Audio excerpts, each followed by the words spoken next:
If I tell my wife, if you don't love me, I'm going to set you on fire, does she have a choice? And also, am I a loving, good husband?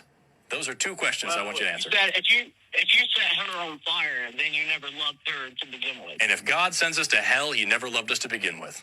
I want you to notice how they frame that question in pure bias. They like to present it to make it seem like it's that black and white. Because I choose not to be with God, he's sending me to hell. That's it, case closed. That's what they make it seem like. But yet they forget that God created everything perfect at the beginning. That God had an amazing relationship with his people at the beginning. In fact, Yeshua tells us that hell, and the lake of fire, was created for the devil and his angels. It wasn't created for human beings. It was created as judgment for the devil and his angels.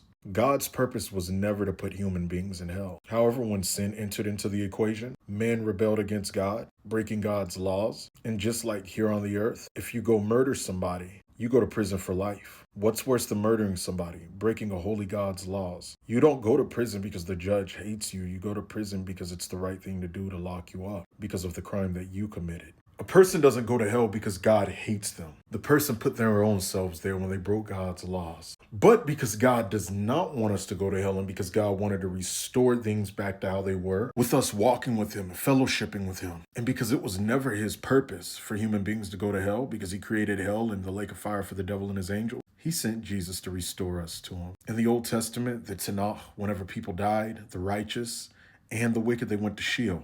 However, we see in the book of Luke that the righteous went to one side and the wicked went to one side. This new and better covenant that the Lord has given us grants us access to his presence. And if he really wanted you to go to hell, he wouldn't have made this covenant. Instead of saying and whining and complaining about, oh, if God loved us so much, he wouldn't send anybody to hell. Be thankful that he gave you a way out in the first place. If a husband or even a wife digs a pit in the backyard so intruding animals can fall into it when they try to get into the backyard, that wasn't dug for the spouse. It was dug for intruding animals. But if the spouse says, I don't want to be with you anymore, I'm going to go jump into this pit. You could try to hold them back, but ultimately they're going to do it because it's their will. That doesn't mean you don't like them or love them just because you dug the pit, because the pit wasn't even dug for them in the first place. They made the decision to go there themselves. Hit follow for more. The deadline's about 9 to 10 days away. For those of you that want to learn more about how to know what God called you to, I'm doing a 3-day class that I'm sending out at the end of the month. How God uses dreams and visions to confirm your call. The mystery of delay, navigating moments where it feels like that your destiny is stuck. The law of alignment, understanding how God appoints people's places and things to your destiny.